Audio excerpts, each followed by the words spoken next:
let's get one thing straight. This isn't just another internet conspiracy. This is the kind of theory that makes Reddit go full FBI and TikTok turn into CSI Influencer Edition. Because right now, people aren't just talking about JonBenét Ramsey, they're saying she might have grown up, changed her name, and become Erica Kirk, the widow of conservative firebrand Charlie Kirk. Yeah, that Erica Kirk. And suddenly, a decades-old cold case, a Netflix documentary, a tragic assassination, and one very public rebrand all crashed together into the most unhinged yet strangely compelling rabbit hole the internet has ever cooked up. Let's break it down, slowly, carefully, and yes, deeply. The Netflix doc that reignited everything November 2024. Netflix drops a 3-part documentary on the JonBenét Ramsey case, a crime that shook America in 1996 and has never been solved. But this isn't your standard rehash. New forensic tech, leaked law enforcement notes, and over 100 new tips pouring in after it aired. Suddenly the public isn't just reminiscing about a tabloid tragedy. They're asking real questions again, especially when they notice something bizarre. JonBenét would be 35 years old right now, and one woman,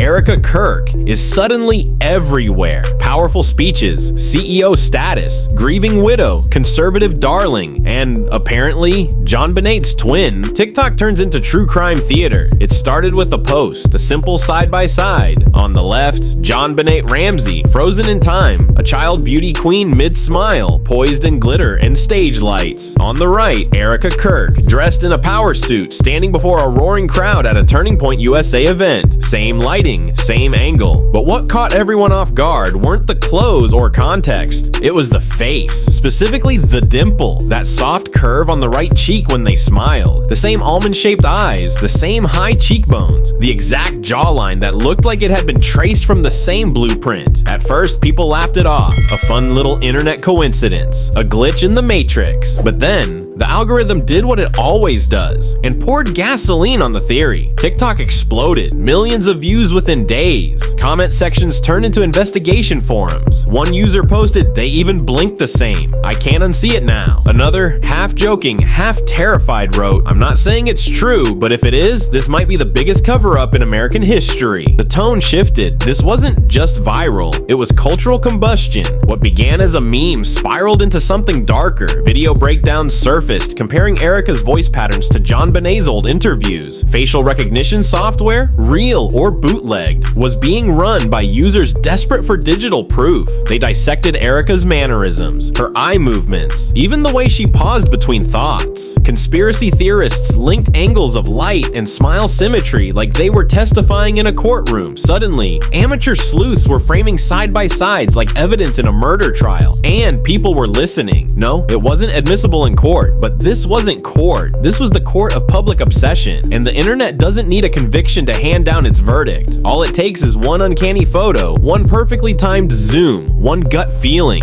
and the wildfire spreads. This wasn't just a curiosity anymore, it was a movement, a growing digital search party digging through decades of dust, believing they might have uncovered a truth that law enforcement, the media, and maybe even an entire country refused to face. Because if Erica Kirk really was JonBenét Ramsey, what else had we missed? Their lives run in parallel. Let's talk about timelines, because this is where the coincidences start looking less like chance and more like choreography. JonBenét Ramsey was born in August 1990 in the picturesque upper-middle-class city of Boulder, Colorado, a place that until one horrific Christmas morning was known more for its hiking trails than headlines. Now contrast that with Erica Kirk, born November 1988 in Ohio, and later raised in the sun-soaked suburbs of Scottsdale, Arizona. A neat little 21-month gap, not insignificant, but not implausible to manipulate if you were trying to alter an identity. A new birth certificate here, a sealed document there. In the world of high-stakes family connections, PR spin, and elite legal teams, it's not just possible, it's disturbingly easy. But age is just the beginning. JonBenét, of course, was the child beauty queen, a 6-year-old who wore more makeup and rhinestones than most adults. Her pageant photos are frozen in America's memory. The big blonde curls, the painted smile, the stage-ready confidence. Now, fast forward a couple decades, and who do we find? Erica Kirk, crowned Miss Arizona USA in 2012. A title that isn't exactly handed out at your local bake sale. It's a pageant circuit award, a polished, rehearsed, disciplined identity, one that takes years, not months, to build. One that would make sense if someone had been groomed for the stage since, say, childhood. And here's where the geography folds in like a perfectly creased map. JonBenét lived in Boulder. Erica went to college just 30 minutes away at Regis University in Denver. Now you can say it's a coincidence. Lots of people go to college in Colorado. But when you stack that on top of the eerily mirrored pageant paths, the timing, the facial features, it starts feeling less like happenstance and more like a breadcrumb trail someone never expected the internet to follow. Because this isn't just about birth dates or beauty contests. It's about identity, about whether a carefully curated public image was hiding an origin story far more scandalous than anyone could imagine. And maybe, just maybe, Erica Kirk wasn't so much born into this life as she was recast into it. The pageant photo that lit the fuse. One resurfaced image shows a young JonBenét at a party or pageant, but standing nearby, partially blurred, is a woman that the internet swears looks exactly like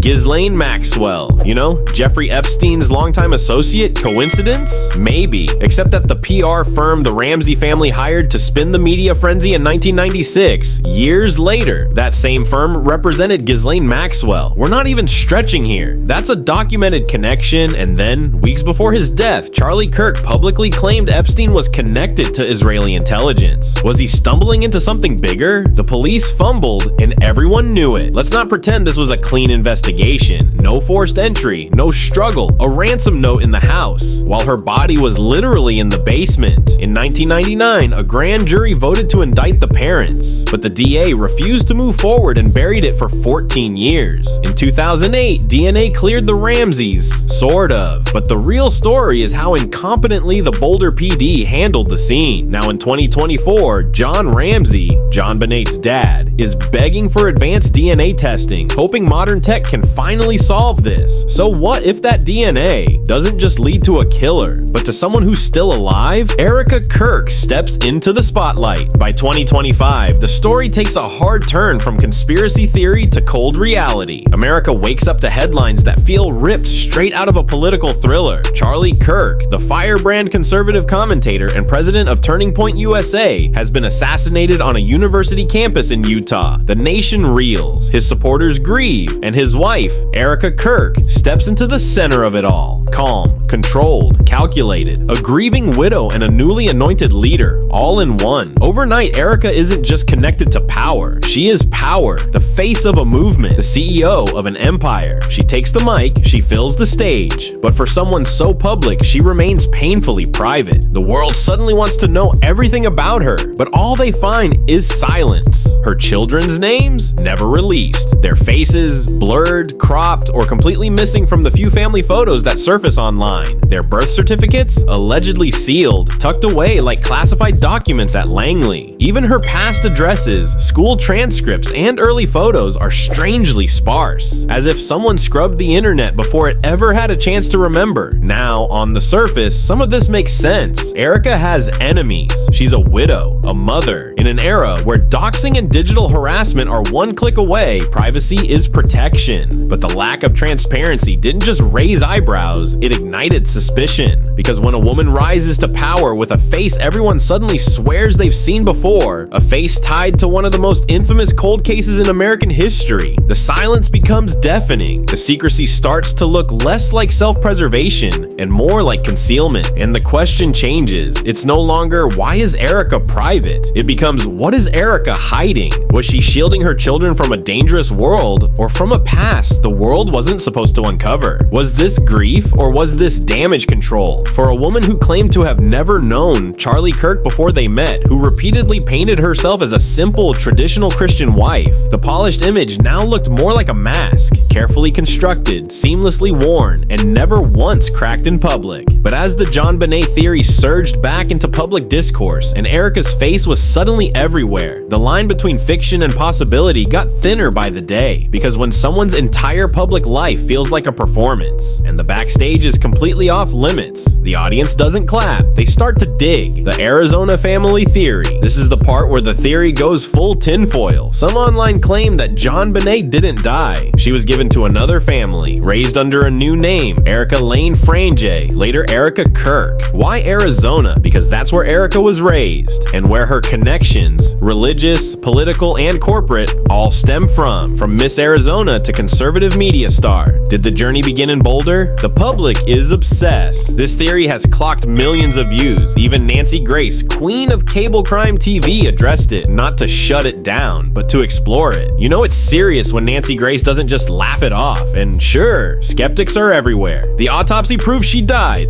There was DNA, there was a body, but conspiracists fire back. If they faked everything else, why not that too? Erica faces a new kind of scrutiny. Erica Kirk has remained silent. No statements, no press tours, no tearful Instagram lives, and maybe that's smart. Maybe it's strategy, because in a world that turns whispers into headlines, saying nothing is sometimes the only power move left. But silence isn't the same as peace. The scrutiny hasn't slowed. If anything, it's sharpened. Her marriage to Charlie, once seen as a wholesome conservative love story, is now being picked apart with forensic curiosity. The timing of her rise, the airtight privacy surrounding her children, the strangely convenient gaps in her backstory, all of it is being re-examined under a lens no one anticipated, not as a public figure, but as a potential missing person. And with the JonBenét Ramsey case officially reopened, not by tabloids but by law enforcement using cutting-edge DNA technology, the stakes have taken a sharp, irreversible turn, because now the question isn't just who killed JonBenét, it's what if no one did? What if that test doesn't solve a murder, but instead unravels a lie so large it's lasted decades? What if it doesn't point to a criminal, but to a survivor who's been hiding in plain sight? So now I have to ask, is this the most unhinged conspiracy theory the internet has ever produced? Or is it a code red clue in the greatest American mystery of the 20th century? Did Erica Kirk inherit JonBenét's legacy, or was she always living it? Drop your thoughts below. Seriously, I want to know where you stand on this one. And if you want more deep dives into high-profile cover-ups, unsolved crimes, and internet rabbit holes, you have to check out our next video. You won't believe what we uncovered about hit like, hit subscribe, and remember, just because a theory is wild doesn't mean it's wrong.